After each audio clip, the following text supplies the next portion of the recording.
This remarkable woman here is the Curry Queen of Israel. Namaste. My name is India, and today we are going to meet Israel's very own Curry Queen. In Israel, there are around 85,000 Jews of Indian origin. Most of them come from 4 major communities across India. Now that they are in Israel, many of the Indian Jews continue to carry their heritage with them. And the Curry Queen of Israel, Reena Pushkarna, is an example of someone who did just that. I'm Reena Pushkarna, a proud Indian Israeli. Reena is known all across the world as a celebrity chef, an entrepreneur, and a role model. Her specialty? Indian cuisine.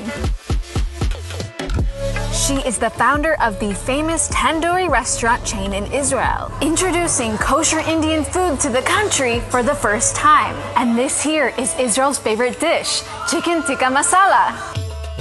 Reena has prepared her Indian dishes for world leaders, and her restaurant in Tel Aviv was where the historic Oslo peace talks between Israeli and Palestinian leaders began. Born in New Delhi, India, Reena and her family immigrated to Israel almost 40 years ago. One of our biggest challenges over here in Israel was introducing Indian food. Israelis were used to only tomato, onion, or potatoes. But Reena was determined to change this. And I introduced all the spices. I spiced up their food. My dream was to one day cook for both the prime ministers from India and from Israel. And that came true in 2018 when I cooked for Prime Minister Bibi Netanyahu and Prime Minister Modi. She accomplished this and more. From being featured all over TV to founding the go-to Indian restaurant of several world leaders. Every challenge was worth it. But the most rewarding thing was that a whole generation grew up on my chicken tikka.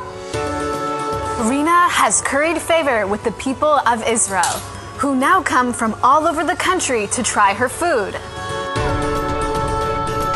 One of the best ways to connect cultures is through food, because it's something we can all relate to as humans. Reena understood this. She used her talent in the kitchen to be a cultural ambassador, connecting nations and leaders. Today, she is a symbol of the Indian Jews here in Israel, who are proud to be Israeli and proud to be Indian.